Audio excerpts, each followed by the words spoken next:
Okay. What's up, y'all? This is Alami Bashir, aka Mama Lami, and this is Be Great Every Day. And as y'all know, this is where we engage in real talk and true stories about everyday problems. And today's topic, I already know this is one that's going to resonate with y'all because I think probably 99.9% of people at some point or another have had some of these challenges. And just like we need food and water to eat, we need air to breathe. In this lifetime, we need money to be able to survive. And I know some of us don't have our financial affairs quite where we want it to be. Some of us do, right?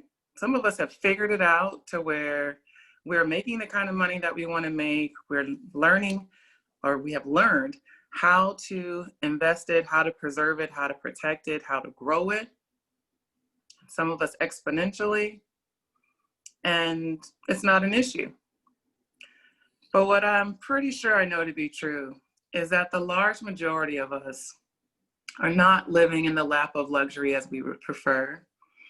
And some of us are not even like getting our bare basic minimums covered, barely making it check to check. Or as I heard somebody once say, from Friday to Monday, get paid on Friday and by Monday it's gone. And even with that, so many of us have dreams and visions to have more. And not just money, but what money provides us, stability, security, safety, and yeah, some cute shoes and a nice bag and, a trip every now and again, all of that stuff. So we want to talk about that today. I want to talk about our mindset behind money. And in particular, I want to talk about some of the blocks that we might have when it comes to money and growing our wealth. So today's topic is mental blocks to wealth building. Mental blocks to wealth building. And you're going to be super excited because I have a guest.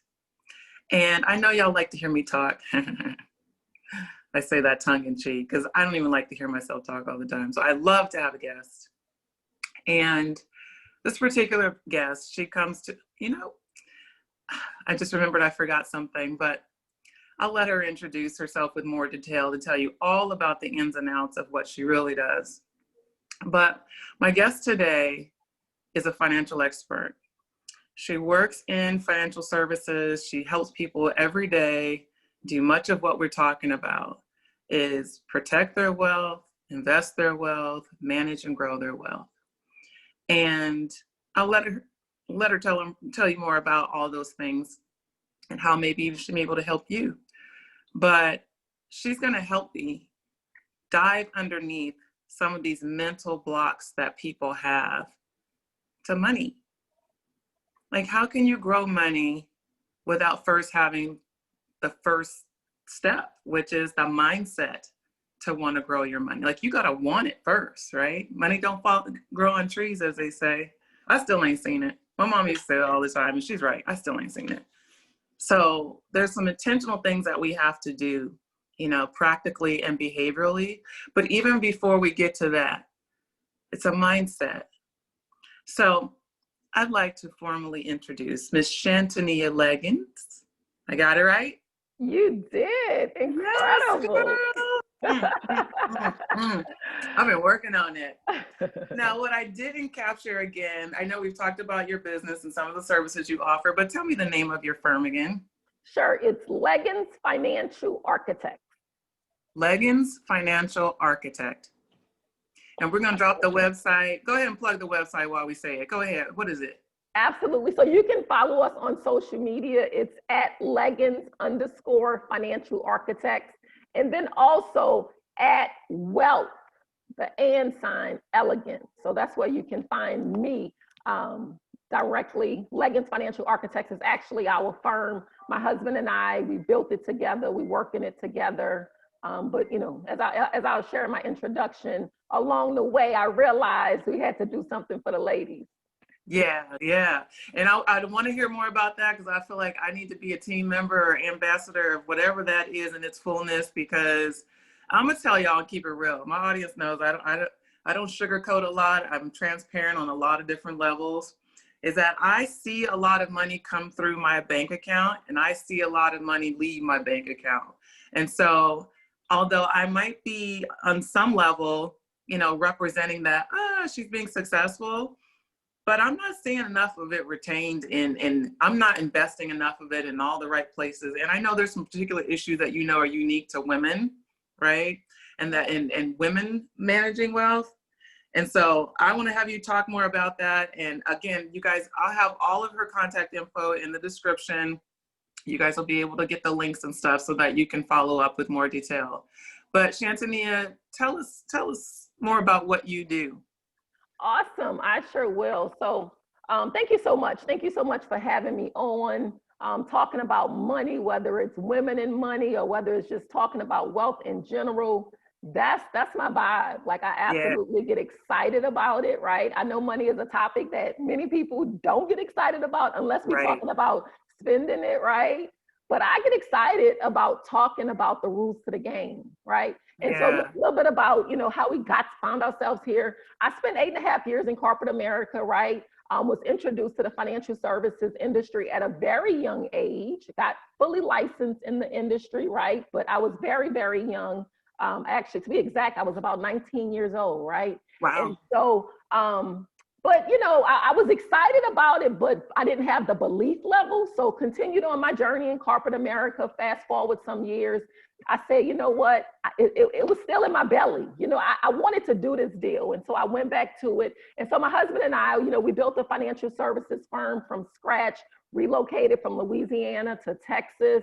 And along the way, you know, I started connecting with a lot of people, a lot of women. And one of the things I realized was that, yeah, everybody needs financial services, right?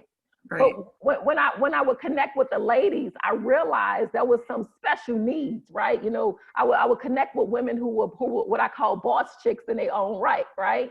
But when it right. came to their finances, not so much. And so that birthed Wealth and Elegance, which Wealth and Elegance is a platform designed to educate, equip, and empower women in the area of their finances. Now, I say women, but all of the tools, everything I share can be applied across the board. Sure. We bring in the women element because we communicate it in a language that women understand, right? So Got you. I got you. yeah. So, you know, we marry it with topics like makeup and money, right? Ooh. Fashion and finance, things that ladies get excited about, right? And so that's kind of how that was born. And so But what we do is we work with families, we work with small businesses in helping them build their financial houses from the bottom up. And it's exciting. It's so exciting. You know, our business name, Leggins Financial Architects, the reason why we chose architects is because, you know, if you know anything about buildings, architects are design specific. They don't do cookie cutter structures, right? that's right. And That's so right. our philosophy is if you partner with God, you can be the architect of your destiny. And so I that's love kind of it. how that came to life. I'm into it. I'm so into it. Makeup and money, I'm so into it. Yes. That's awesome. So talk to me about, okay, I'll brief my audience a little bit. I found this lovely lady on Facebook one day. We live in the same region, Katy, Texas, suburb of Houston. For those of you who aren't familiar, we live in the same region. We're in a Facebook group. I've never seen her. I don't know her personally until that day. I saw her in the group and somehow I got a link to her business and watched one of her Facebook videos. It was a live video that she had recorded some weeks or months back where she was talking about money. And she wasn't just talking about money from the whole, and you said the word boring, so I'm just going to repeat it. The whole boring way that we hear money talked about. Like everybody talks about budgeting and nobody wants to goddamn hear about budgeting. Like we, the fun part of having money is like you get to spend it and you get to pick out stuff that you like and that makes you feel good or that you like eating or, like we like to spend it. Or maybe I won't, okay. I like to spend it, okay? Some people really thrive on saving, okay? So let me be clear that this is clearly my little stuff. But what really attracted me, Shantania, was how you were not just talking about money, but you were talking about it from a really baseline practical place. And more specifically, you were talking about the emotionality behind money, like our money mindset, our relationship with money, which got me thinking about my feelings, right? and my relationship with money, and thinking about some of the mindset blocks that even before we even get to budgeting, there has to be a desire to want to budget. That's one thing. But budgeting is really like a planning, practical, physical aspect of money management, right? But the mindset piece, talk to me about the mindset piece and how do you incorporate that into your work and what does that look like? Well, the mindset is actually, it's probably the most important piece of it, right? Now, Yeah. we talk about budgeting, right? Listen, I'm the budget queen. I am going to talk to you about budget. I'm going to help you because a budget is so necessary to your financial success, right? But before we can get there, one of the things I always ask people is, what is your attitude about money, right? Yeah. Everybody we have an attitude about money, whether it's a good attitude or a bad attitude, right? And that attitude about money is what drives your behaviors, your money behaviors, right? And so one of the first, exercises I do with individuals is just, talking to them about their goals and their dreams. That tells me a lot, right? That tells me a lot about who you are. That tells me a lot about what you believe. That tells me a lot about what you're expecting to happen in your life, right? And so that's one of the places we start. Where you are financially, whether good or bad, whether you're excited about it or not, has everything to do with your thinking. It has everything to do with your thinking, right? And so when you think about how you think about money, those thoughts translate into your beliefs about money. Does that make sense, right? And your behaviors. Exactly. And so your beliefs about money transfer into your actions. Yeah. See, listen, the actions you take have everything to do with what you believe about money, right? And then those actions produce your results.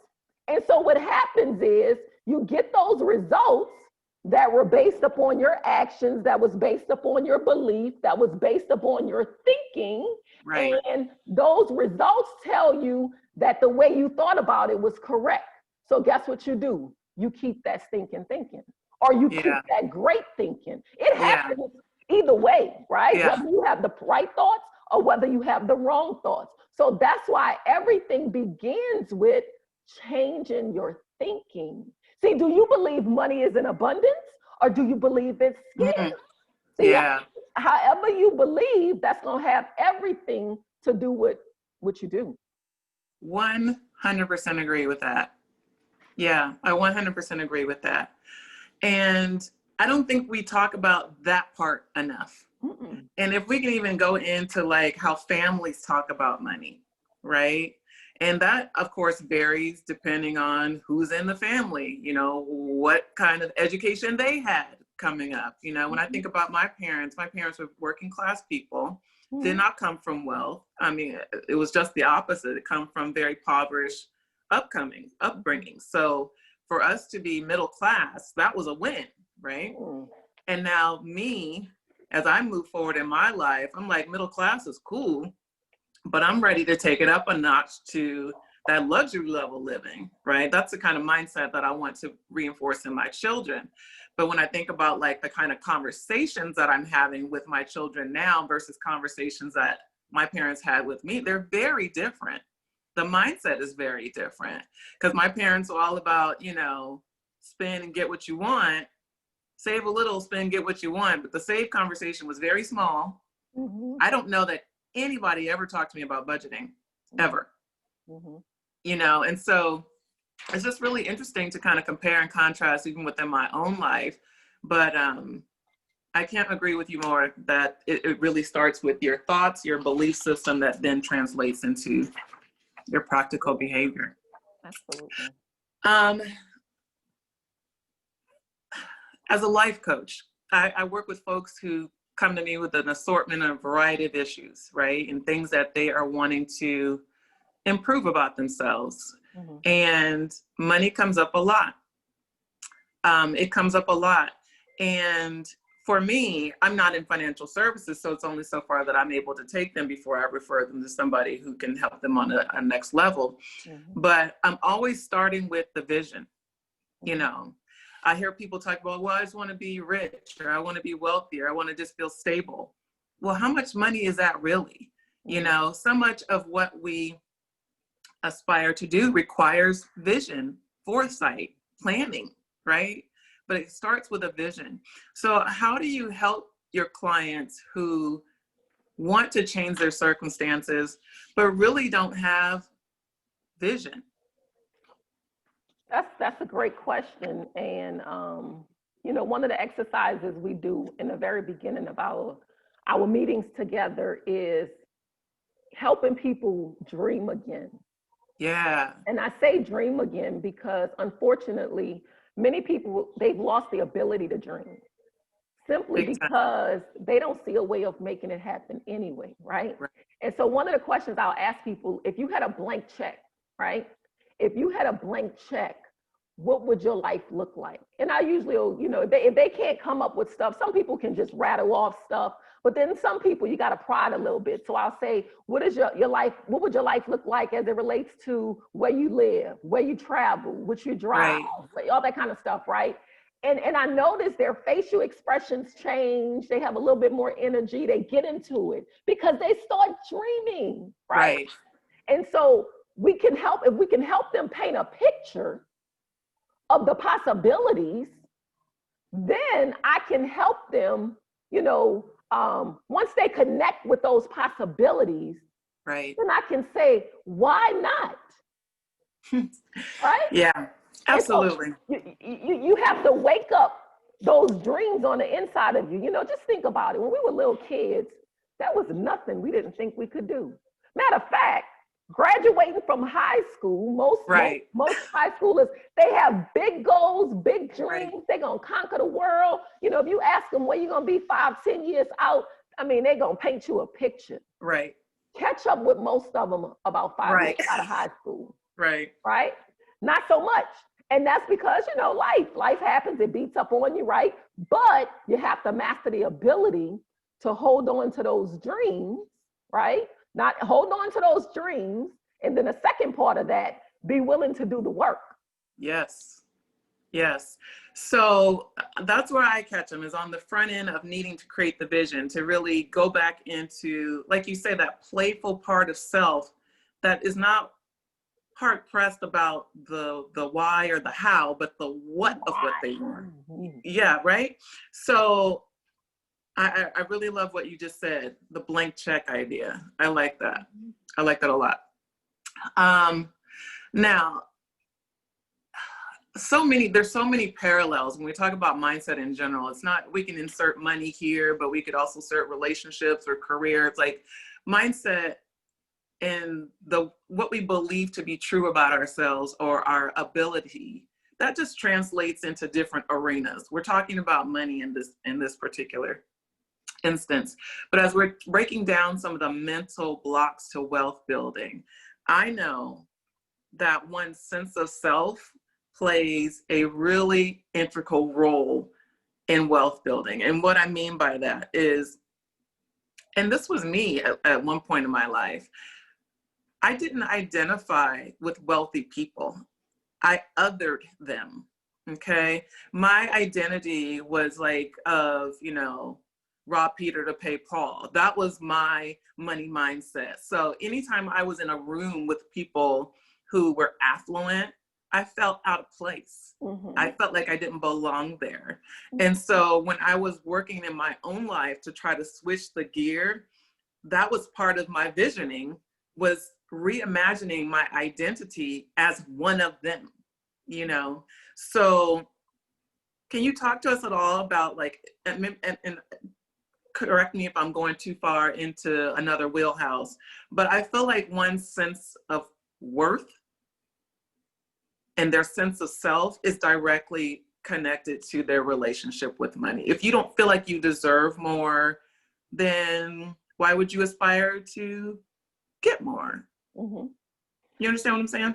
I understand exactly what you're saying, right? And you know, honestly, that has everything to do with what you see your identity as, right?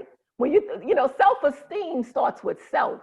Right. Self-confidence starts with self.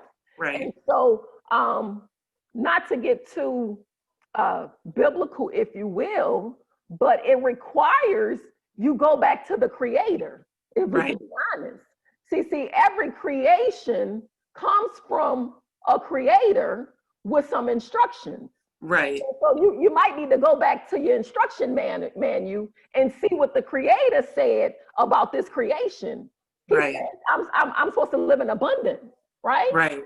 You know, and he says, I'm the head and not the tail. And so, you know, when you struggle in that area, that you're struggling to believe what God said about you, if that makes sense.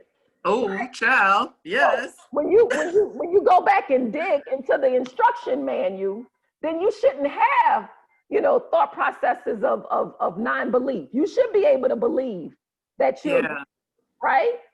Yeah. And so I think that's what that's a struggle for some people. That is a huge struggle. And, you know, when you started off asking me this question, you say, you know, sometimes you'd be in rooms and you didn't identify, right? And that's because oftentimes people have these, what I call unconscious beliefs about money, right? You know, we hear that money is evil or rich people are greedy and all kinds of stuff. Right. Those are those unconscious beliefs that people have. And again, your beliefs are going to transfer to your actions. Every time. So you gotta go back and change your thinking. You gotta change your thought process. You gotta change your exposure. You're absolutely correct. You know, the decisions that we make financially, whether good or bad, for most of us have everything to do with our upbringing.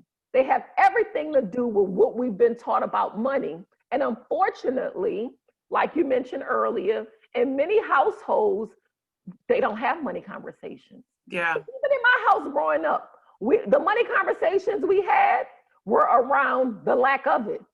Right. Around, you know, we can't afford that, right? There was, we're going to go in the store and y'all better not ask for anything. Listen, don't touch nothing. I ain't buying nothing. Y'all already know, right?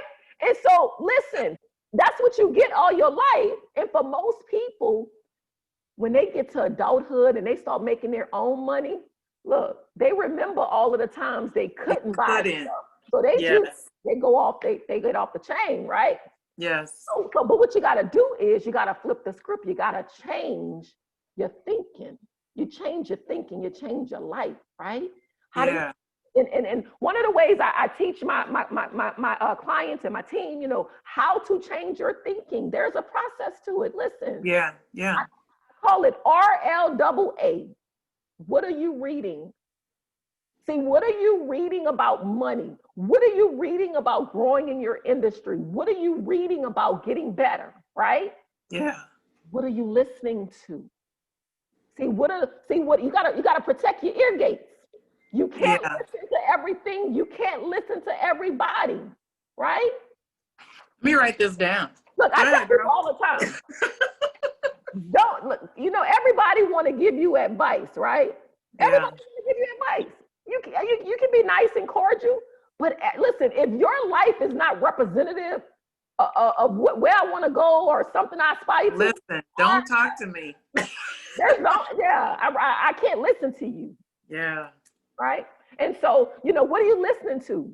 Then what many events do you attend, right? Listen, you got to make some time to get in those environments where they're stretching you to grow, Yes. right? Where they're helping you become better. And then once you get all of this information from what you read, what you listen to, and the places you attend, you have to apply it. You have to apply it, right? You know, I shared with my followers yesterday that information and inspiration without application leads to frustration, not transformation. So we get, a lot of times we get all of the good stuff, right? We get it, we listen to it, we have these people pouring into us, but we're not applying what we're learning. Yes. You're still trying to figure out why you're frustrated. Yes. You got to do the work. You have to do the work. Yes. That is absolutely resonating with me as a coach. You know, I do consults all the time, and I offer the consults for free for good reason, because it's really an opportunity for me to kind of get a sense of not just their issue, but their motivation and their effort and the level of real engagement they're ready to invest in this process. And so I've had folks that I've done consults with that want to hire me that I've rejected as clients because of just what you said, that they have shown me or told me what they have done to try to help themselves in the past. They've gotten strategies, tips, tools, and then they didn't apply it. Well, you know, because one of my first questions is, what have you done to this point to try to support yourself in this area? And they've self-helped themselves to death, but they have not actually done the work. You know, they read the books, they take the courses, they do the seminars, but are not implementing any of the work. So I 100% resonate with that and couldn't agree with you more. And as someone, I often call myself a transformational life coach. And that's why I don't take those kind of clients on, is because I can't help you transform if you don't do your part. I can give you all the information. I can point you in the right direction to get all the additional support and encouragement. I can offer all I can offer you, but unless you are willing to do your part, nothing happens. And that's exactly what I hear you saying when it comes to money. And it's RLAA, correct? That's it. So the key to transformation in your money wheelhouse is reading, listening, attending events and gathering information, and most of all, applying the knowledge. Listen, that's the key, not just in the area of money. Life. In every area. If you want to change your thought process or how you've been conditioned about something, that's how you do it. Because keep in mind, you're going to hear me go back to this every time. It's your thinking. You have to change your thinking. The reason why you are where you are in every area of your life is because how you think about it. Yeah. I'm going to add something to this conversation. And this is something that this is really one of the first, if not, well, it's definitely one of the first, maybe one of the top two things that I center my work around with clients, no matter what their issue is.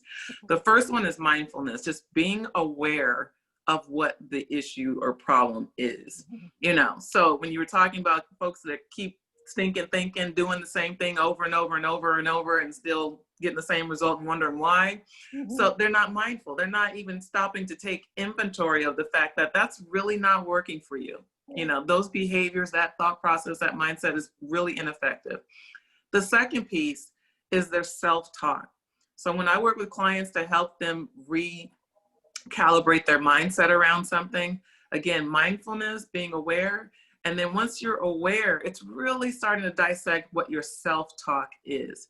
And that might be a little bit difficult when it comes to money, because so much of what we do with money is automatic pilot. You know, we might think about, you know, how bad I might feel if I spend this money on that, or if I don't do this with that money, I'm supposed to, you know, we know how to feel shame and guilt around money, right? But the step before that is recognizing what you're talking about, that belief system. How do I get to that belief system? Well, one is through our language, how we speak about money, you know, how we speak outwardly about money, and really taking the time to re-language even just that voice. You know, I'm broke, okay? I'm broke. That speaks back to what you were saying about that abundance versus scarcity mindset, right? So maybe it's not I'm broke, it's maybe I'm working to build my finances. Exactly. There's more power in that when you affirm what you want as opposed to belaboring what you don't have. The absence, the scarcity. Yeah. I agree. Your language is everything. You know, your language is very important. How you talk to yourself, and see that talking piece. Listen, the L in the RLAA was listening.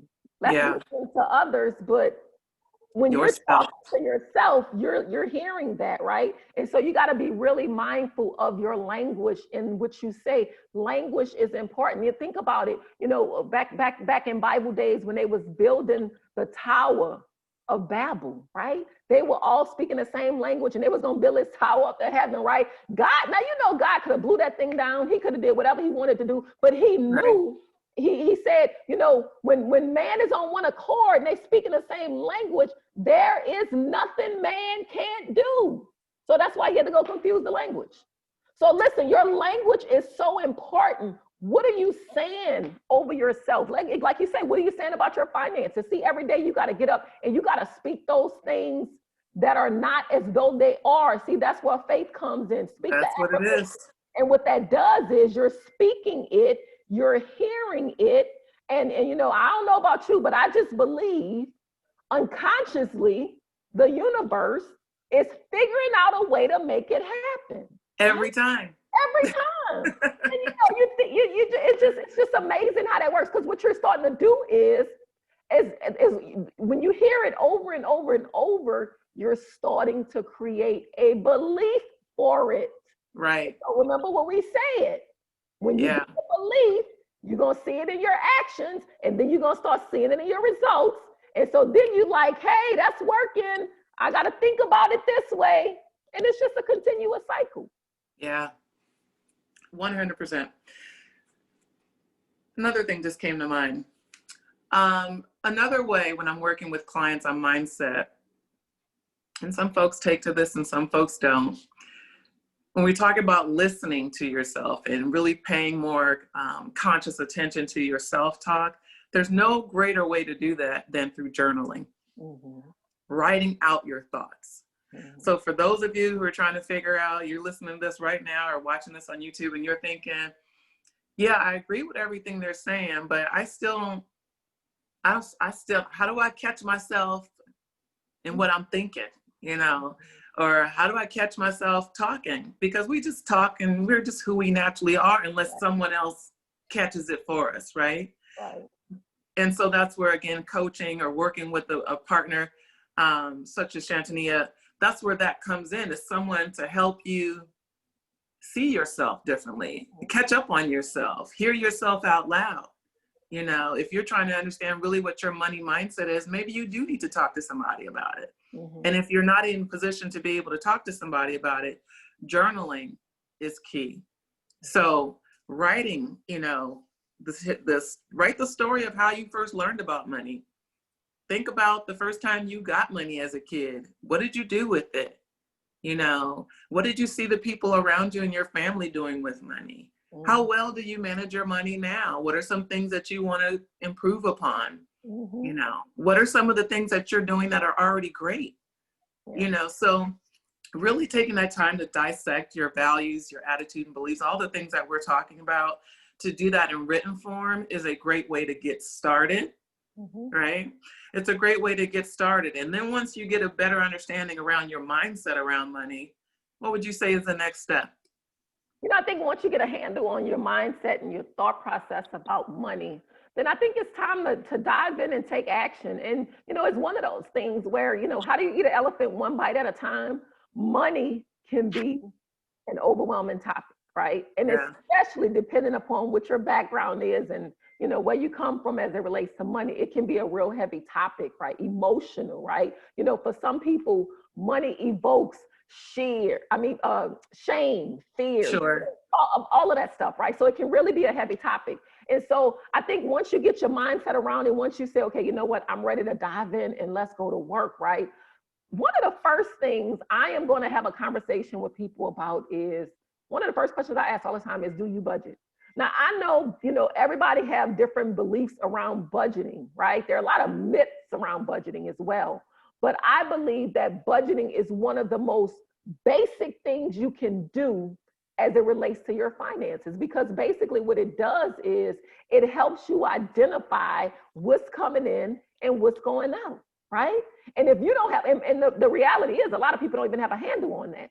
And if Right. you don't know what's coming in, what's going out, it's kind of hard for us to create a strategy that's going to work for you. So that's one of my first starting places. The thing about budgeting is there are so many different ways to budget. There's I no, was just gonna say, there's no one way that is absolutely the best. You have to do what works for you, whether that's an app, whether that's paper and pen, whether it's Excel spreadsheet. You can be as detailed as you want to be or not. It really depends on the individual. But if you're just getting started with budgeting, you got to do that first, what I like to say, a deep dive. You have to do that exercise first, right? Because you have to know what your money, what I say, your spending habits. See, everybody have some spending habits. And how most people want to start budgeting is they just want to say, okay, these are my expenses. These are my bills. This is what I have to pay. I'm going to pay this to this, that to that. But that's not a good place to start, because when people do that and then the next month they out of budget, it didn't work. In their mind, the budget didn't work. No, right. no. You just didn't start budgeting properly. Or it wasn't comprehensive enough, right? Because what the first thing you got to do is I make my clients, we do a 90-day deep dive into their spending habits. We're gonna look at all of the transactions. And today, most people are using their cards, they're cashless, so it's easier. So we download all transactions from every account that you're using every month, and we analyze that data. That is a process mentally, right? Because there is no hiding. Every way you spend money is right. My anxiety is rising just thinking about that. And that's what happens to people. And I tell them in the beginning, I'm telling you, this is going to be emotional, because you're going to see how much money you're spending on different things. See, right now you're thinking, I can't afford to save any money. I need to pay off this debt. That's what you're thinking. But when we look at this exercise, we look at this data, it's going to show that every month you're spending about $800 or $900 eating out. Ew. You know what I'm saying? And so you can't avoid that. You can't avoid that exercise, because you need that emotional attachment to that, because it's that emotion that's going to allow you to make the changes. If you never go through that emotional part of it, you're going to just write out your expenses and try to do your budget that way. And 2 months later, you won't have made any progress. Right. That's how I start with them. And so from there, then I can help you build a budget that works. And the objective, one of the myths around budgeting is that a budget keeps you from doing what you want to do. It's restrictive. Yes. That's what people believe. It's restrictive. No, it's not. It's liberating. See, a budget gives you the freedom to do what you want to do. Just put it in your budget. Look, if you want to eat out, then say, okay, you know what? Instead of us spending $900 a month eating out, let's cut that in half. Let's do $450. Now you have a target. See, before you didn't have a target. You just ate out whenever you wanted. But now you have that target. You say $450 a month. Okay, that's about $120 a week. Now we have a target. Make it a game. Let the family know. We all on the same team trying to win this championship. So you got to change your thought process about it. I like how you said it actually gives you more freedom. That's a mindset shift. That's a mindset shift. That's a whole mindset shift. And again, I like to tell my personal business just because it gives people. Look, you gotta be transparent. That's all. It's just transparent. I mean, I'm laughing and I'm saying all these things. I'm not very proud of these things, but I like to give a real life face to the BS, Absolutely. And was it? I think it was. And correct me if I'm wrong. This might not have been you, but I was doing research for this show. I ran across something that spoke to being in a room with a lot of wealthy women and asking people how much money they had in savings. Everybody in there made like $500,000 or more per year. Mhm. And very few people were able to say they had, 2,000 or more, dollars in savings. Mhm. And so that was really telling for me. That's not quite my story, but very telling for me of just how it doesn't matter how much money you make. It doesn't matter how much money you make. And I think that's where a lot of people get tripped up, particularly people who are maybe not, exactly living in abundance right now. They're just kind of hand to mouth and check to check, is they think they have to make a lot of money in order for them to be able to engage these kinds of principles, right? And as you were talking about, the basic principle of budgeting is just keeping track of how much money's coming in and how much money's going out, right? And giving each one of those dollars that come in a job, So while there are different types of budgets, I believe in the zero-based budget. Every dollar that comes in that house, it needs to have a job, even if that job is to save it. So there's no such thing as I have this left over. See, whatever is left over, we need to give it a job. Put it back in savings, accelerate debt, give it to something. It has to have a job, because if it doesn't have a job, it's going to be hard to track it. It becomes just frivolous at that point. Yeah. Okay, that's good. I like that. Give it a job. Give it a job. Now, I also want to add, there is a need for income, right? You can't budget anything you don't have. Absolutely. So, that's a whole other show we'll tackle another day, is, some creative ways to build an income, with little to no skills, especially in this technology age. There's so many ways to do that. And so obviously there's an income requirement to have this discussion. So if you are someone who does have gainful employment, this conversation is absolutely for you. It's absolutely for you to start to take inventory of where your money is going. And as Shantania said, make sure that each dollar has a job. And there needs to be, if you're one that's like me, and you like to treat yourself to a little something every now and again. I don't have hair. I don't get my hair done. I polish my own nails. But, every now and again, I like to have a good massage, or I like to eat out, like we've been in quarantine and we've been eating in the house 3 times a day. Like, it's driving me crazy. Like, so I need to just order out so I could be okay, right? And then for other people, it's, clothes or jewelry or video games or whatever it is. But to make sure that you are also incorporating those things into your budget, if those are things that are part of your emotional spending repertoire and your needs, for your quality of life. But just to make sure that we're incorporating it into the budget and assigning a reasonable dollar amount to it, right? Absolutely. You said something that I want to address. Quality of life, right? Listen, I'm not of the belief that, and again, this is another myth around budgeting. People think if you budget, you live this no frills, no thrills type lifestyle, eating ramen noodles and bread all day. That's what they think. If I budget, that's going to be my lifestyle. That is the furthest thing from the truth. Listen, if you don't budget, that's going to be your eventuality. That will be this. Right? That will be your lifestyle. But listen, no, a budget allows you to have the frills and the thrills. If you like to travel, if that's your thing, put it in the budget, right? Like you said, you like to, I have a family, I have a bunch of kids. We like to eat out, right? So put it in the budget. The nails, I like to get my cute on, right? We're going to put it in the budget. I love my makeup. We're going to put it in the budget. So you can have those things that are important to you.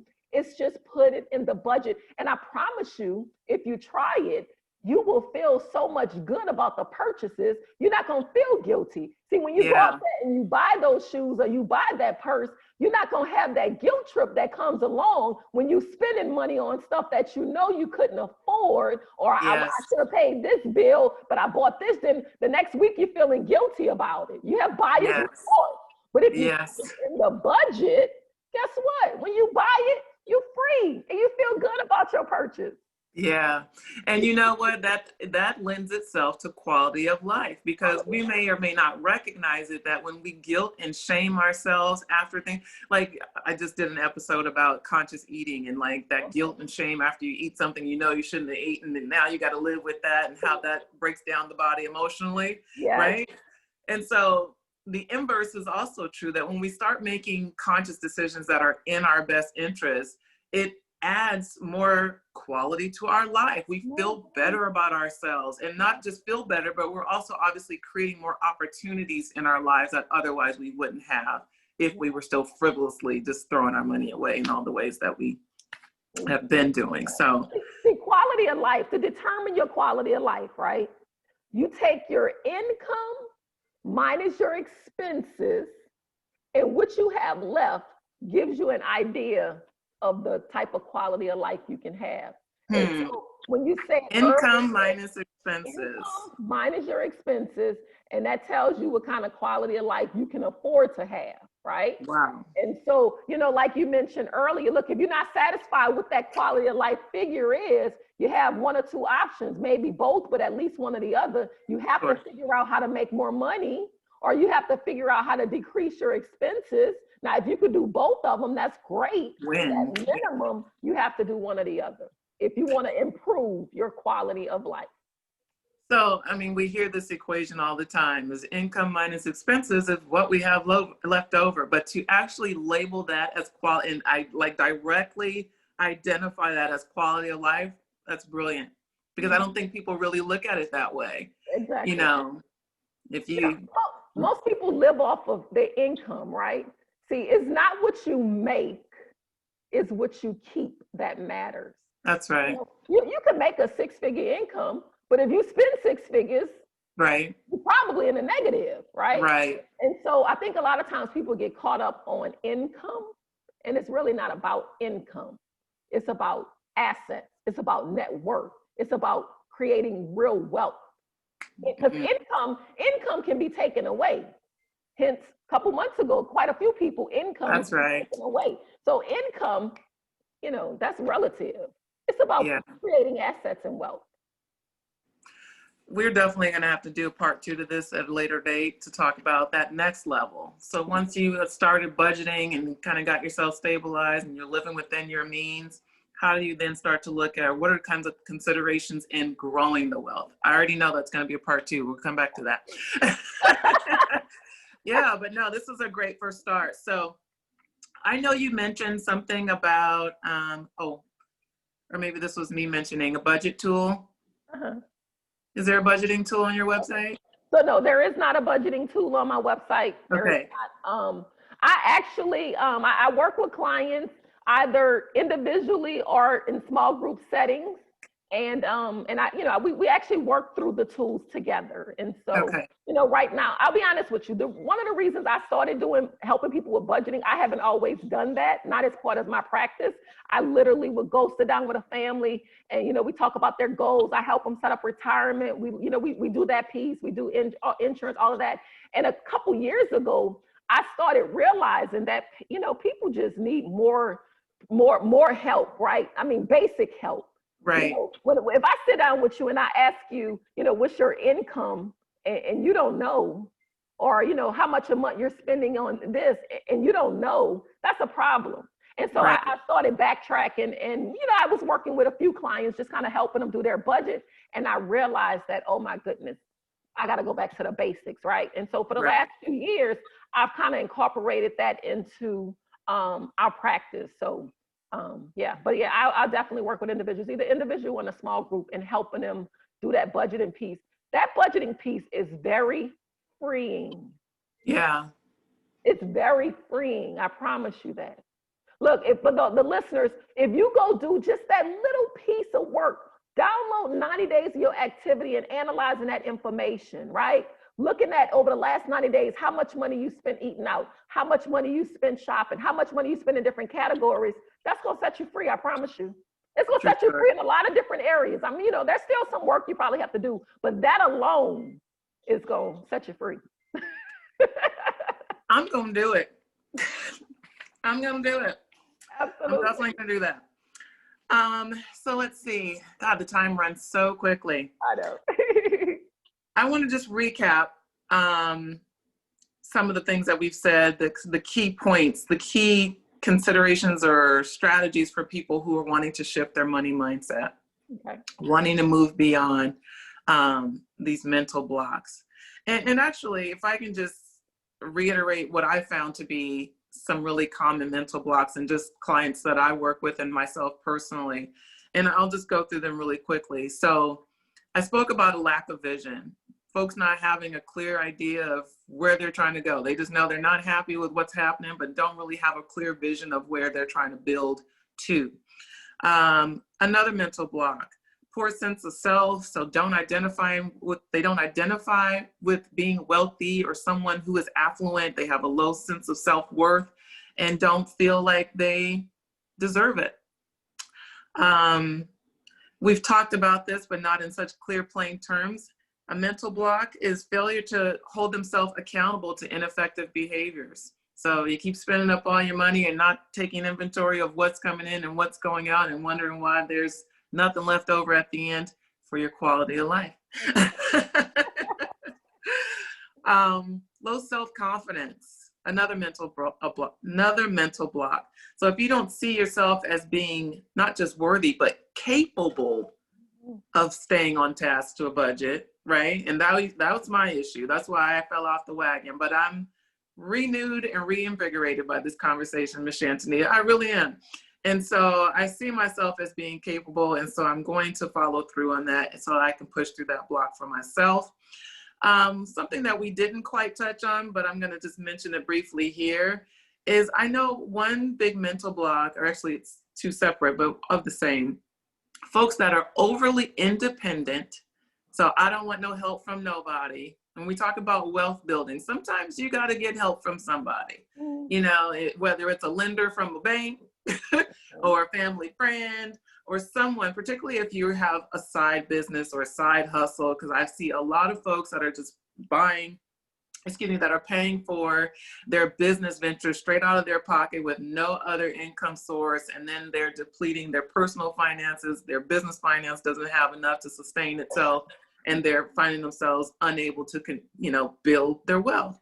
So being overly independent, being prideful, not asking for help or not seeking out additional income sources to support your projects and ventures. The inverse of that is being overly dependent. So you just cool shacking up with mom or friend or family and they taking care of everything and you wonder why you're not, blowing up and able to get to your own bag because mentally you've become crippled. And in many ways, I think folks, their development is arrested in many ways because they become so codependent on somebody else's help all the time, not just that one time, but all the time. And so they're not able to create vision and execute a plan toward their own wealth building. Another couple blocks, and actually I'll just sum it up with these two, is a lot of people have the need for external validation.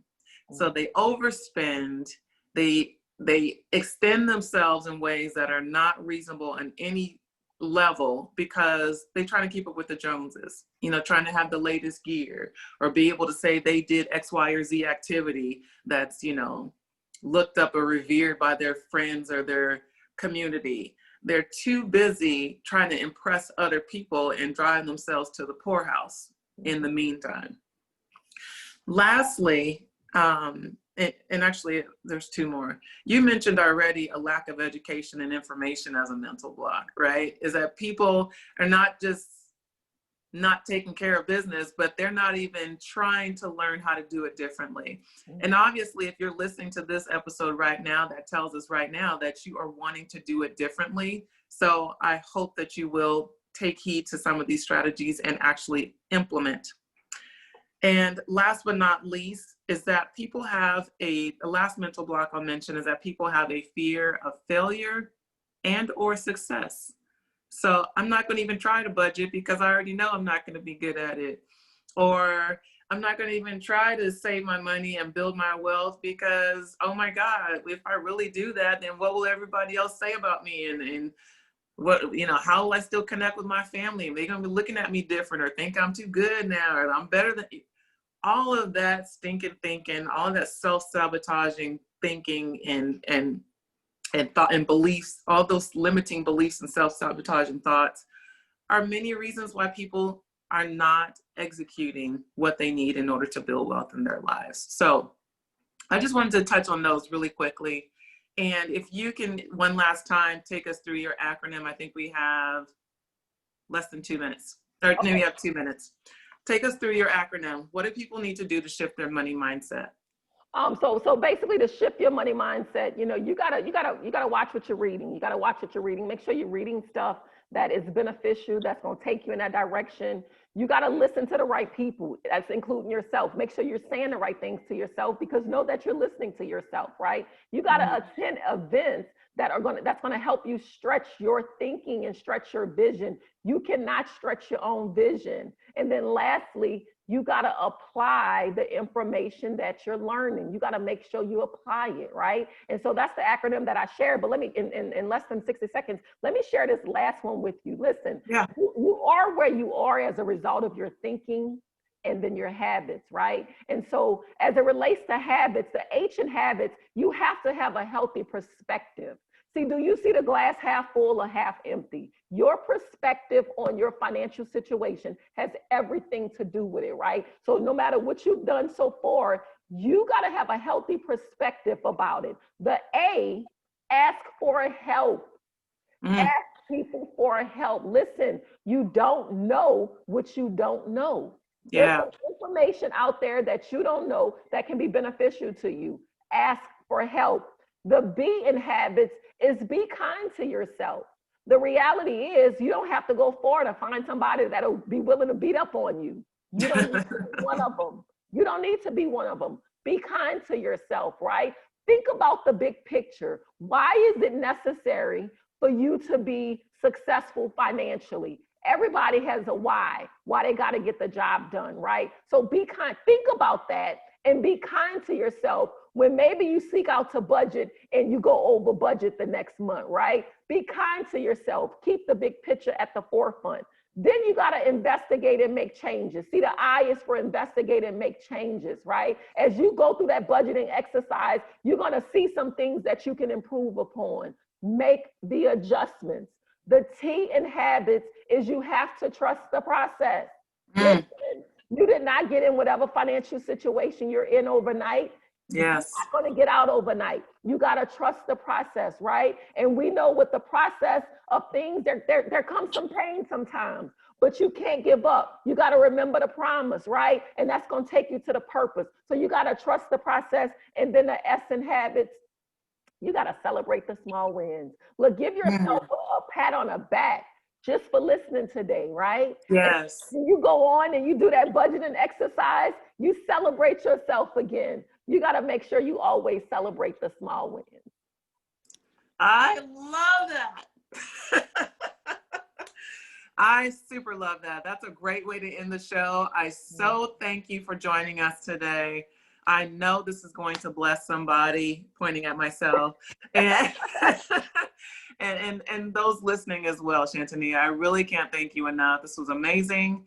And go ahead and tell folks really quickly how they can find you again. Absolutely. This was my pleasure. You can find me on social media at Wealth, the and sign Elegance. So it's Wealth and Elegance. I'm on Facebook, Instagram, Twitter, Snapchat, TikTok. I got a bunch of kids, so I'm on all of those things, right? Wealth and Elegance. And then my email, if you want to shoot me an email, is Wealth and Elegance, and spelled out, info@gmail.com. So it's Wealth and Elegance info@gmail.com. I would love to connect with you all and be of service.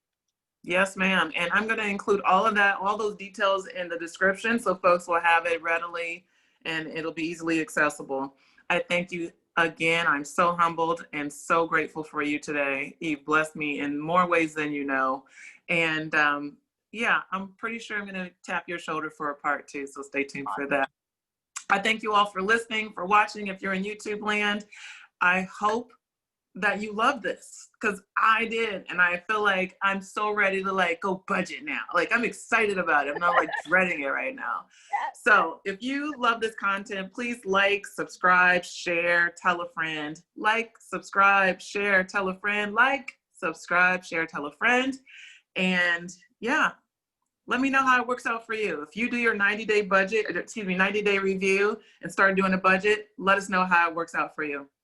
All right, y'all. Appreciate you tuning in. Love you long time. Be great every day. Have a great day, no matter what. Peace.